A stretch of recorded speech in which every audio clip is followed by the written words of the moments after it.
नमस्कार, मी डॉक्टर मच्छिंद्र बांगर महाराष्ट्रातील आणि देशातील हवामान परिस्थिती संदर्भात ताजा अंदाज देणार आहे. आपण बघतो की उत्तर भारतामध्ये एकापाठी एक WD येण्याची आता शक्यता आहे. दक्षिण भारतामध्ये जे काही बंगालच्या उपसागरात तयार झालेल्या डिप्रेशनमुळे उरलेला डिप्रेशनचा अंश हा महाराष्ट्रामध्ये आलेल्या बाष्पामुळे महाराष्ट्रामध्ये 2 दिवस म्हणजे 13-14 तारखेला थोडं वातावरण तयार झालं होतं. आजपासून मात्र हे वातावरण कमजोर होणार आहे. मात्र उत्तर भारतातून येणाऱ्या आता प्रभावी WDमुळे महाराष्ट्रात काही वातावरण बनतं का, किंवा नवीन वातावरणाची सिस्टम बंगालच्या उपसागरात बनते का, यावर आता पुढील हवामान अवलंबून असणार आहे. अजून देखील उत्तर भारतातील काही राज्यांमध्ये, खास करून पंजाब, हरियाणा, दिल्ली या ठिकाणी धोक्याचा प्रभाव कायम आहे. आज 15 तारखेला जे भारतीय हवामान खात्याने दिलेले अलर्ट्स आहेत ते महत्त्वाचे आहेत. राजस्थानमध्ये, छत्तीसगड, झारखंड, ओरिसा या ठिकाणी थंडीची लाट कायम आहे. त्याचबरोबर पंजाब, हरियाणा, दिल्ली, उत्तर प्रदेश, हिमाचल प्रदेश, उत्तराखंड या ठिकाणी देखील थंडीची लाट कायम असून जवळपास जम्मू काश्मीर, लेह लडाख, उत्तराखंड, हिमाचल प्रदेश, पंजाब, हरियाणा, दिल्ली, उत्तर प्रदेश, बिहार आणि पूर्वेकडील काही राज्यांमध्ये अजूनही धोक्याचा प्रभाव कायम आहे. 48 तासाचा अंदाज आपण जेव्हा बघतो तेव्हा धोक्याचा प्रभाव कायम राहण्याची शक्यता असून ओरिसामध्ये थंडीची लाट कायम राहण्याचा अंदाज भारतीय हवामान खात्याने दिला आहे. आपण GFS मॉडेलनुसार जर बघितलं की सध्या प्राप्त परिस्थितीमध्ये अरबी समुद्रामध्ये थोडंफार वातावरण आहे. बाकी उत्तर भारतात WD किंवा बंगालच्या उपसागरात कमी दाब असं काही वातावरण नाही आहे. या वातावरणात तसा 16 तारखेला थोडा बदल अपेक्षित आहे, कारण 16 तारखेपासून उत्तर भारताकडे WD सरकण्याची शक्यता आहे. 17 तारखेपासून या WDचा प्रभाव उत्तर भारतात अतिउत्तरेला म्हणजे जम्मू काश्मीर, लेह लडाख, उत्तराखंडमध्ये प्रभाव सुरू होईल. साधारण याचा प्रभाव 19 तारखेपासून वाढण्यास सुरुवात होण्याची शक्यता आहे. आपण 20 तारखेलाही बघतो. एक प्रभावी WD 21 तारखेला उत्तर भारताच्या दिशेने सरकण्याची शक्यता GFS मॉडेलने दिली आहे आणि त्यामुळे उत्तर भारतामध्ये पावसाळी वातावरण तयार होण्याची शक्यता आहे. तर सध्या धुके आणि काही ठिकाणी बर्फवृष्टी असं वातावरण होतं. मात्र आता या ठिकाणी बर्फवृष्टी, पाऊस असा वातावरणाचा बदल अपेक्षित आहे.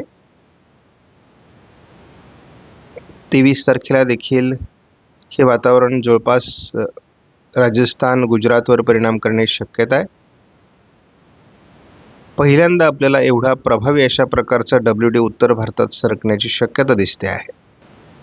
आपण बघतो की दक्षिण भारतामध्ये थंडीचं प्रमाण कमी झालेलं आहे. याचा अर्थ अजूनही ईशान्य मान्सूनचा प्रभाव दक्षिण भारतामध्ये जाणवतोय. मात्र थंडीचा प्रभाव हा मध्य भारतापासून उत्तर भारताकडे आहे.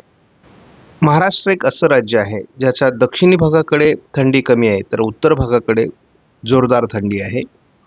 उत्तर महाराष्ट्र, विदर्भाचा उत्तरेकडील भाग या ठिकाणी थंडीचा प्रभाव अजून कायम आहे.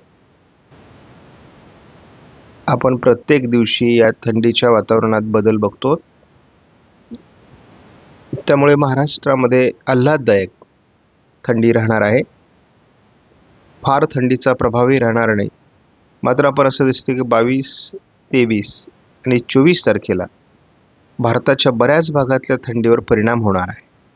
याचा अर्थ या काळात मध्य भारतावर देखील पावसाळी ॲक्टिव्हिटीज होण्याची शक्यता आहे.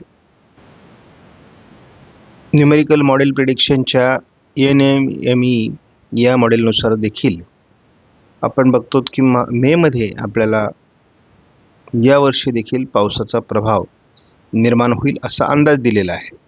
15 तारखेपासून जवळपास 20-22 तारखेपर्यंत फारसं पावसाळी वातावरण किंवा फारसं वातावरणीय बदल आपल्याला बघायला मिळणार नाही. परंतु 22 तारखेनंतर उत्तर भारताच्या दिशेने जोरदार WD सक्रिय होणं अपेक्षित आहे.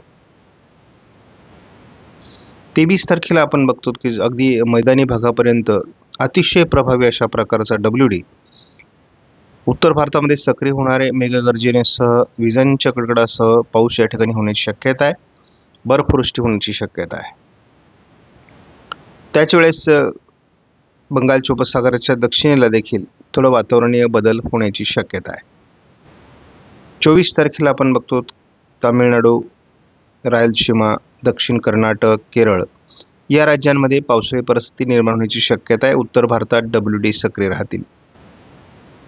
25 तारखेला देखील मध्य भारतावर अगदी राजस्थान, मध्य प्रदेशच्या उत्तरेकडील भागामध्ये वातावरण खराब होण्याची शक्यता आहे. आपण बघतो शेवटच्या आठवड्यामध्ये उत्तर भारतात WD, दक्षिण भारतात कमी दाब असं वातावरण राहण्याची शक्यता आहे आणि त्यामुळे पुन्हा शेवटचा आठवडा जानेवारीचा खराब वातावरणाचा राहू शकतो. आपण बघतो अगदी मध्य प्रदेशपर्यंत हे वातावरण सरकणार आहे आणि जेव्हा अशा प्रकारचं वातावरण बनतं तेव्हा महाराष्ट्रात देखील काही हालचाली होण्याची शक्यता आहे. आपण बघतो की ती तीव्र वातावरण काही राज्यांमध्ये आणि उत्तर भारताच्या, पूर्व भारताच्या दिशेने सरकते. त्यामुळे याचा महाराष्ट्रावरही काही परिणाम होईल का यावर आपण लक्ष देऊन आहोत. एकूणच भविष्यामध्ये आता वातावरण बदलणार आहे. मकर संक्रांत झालेली आहे. नैसर्गिकदृष्ट्या तापमान वाढेल आणि थंडीचा आता उतार सुरू झालेला आहे. तरी देखील वातावरणीय बदलांमुळे थोडी थंडी राहणार आहे, परंतु मुख्य थंडीचा जो प्रभाव असतो त्याला आता उत्तर कालावधी सुरू झालेला आहे आणि थंडी हळूहळू आता कमी होत जाईल अशी अपेक्षा आहे. काल देखील सोलापूर आणि लातूर परिसरामध्ये काही ठिकाणी पाऊस झालेला आहे. आजही या ठिकाणी थोडं वातावरण आहे. त्यामुळे आज थोडं सोलापूर पूर्व किंवा थोडं लातूर, धाराशिवमध्ये ढगाळ वातावरण राहण्याची शक्यता आहे. आज थोडं सोलापूर, कोल्हापूर, साताऱ्याच्या भागात पावसास अनुकूल स्थिती आहे. थोडा शिडकावा काही भागात होऊ शकतो, परंतु पावसाचं वातावरण संपलं आहे. त्यामुळे आता शेतकऱ्यांनी फार पावसासंदर्भात भीती बाळगण्याची गरज नाही.